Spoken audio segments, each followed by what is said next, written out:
तो चलिए आगे बढ़ते हुए बात करेंगे बिहार के नालंदा जिले की, जहां एक अंगरसराय प्रखंड में मौजूद ऐतिहासिक सूर्य नगरी औंगारी धाम अपनी अद्भुत विरासत और आध्यात्मिक महत्व के लिए जाना जाता है।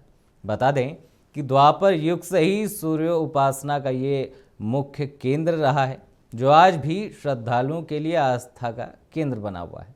औंगारी धाम की सबसे विशिष्ट पहचान यहाँ का सूर्य मंदिर है, जो भारत का एकमात्र ऐसा मंदिर है जिसका प्रवेश द्वार पश्चिम दिशा की ओर है।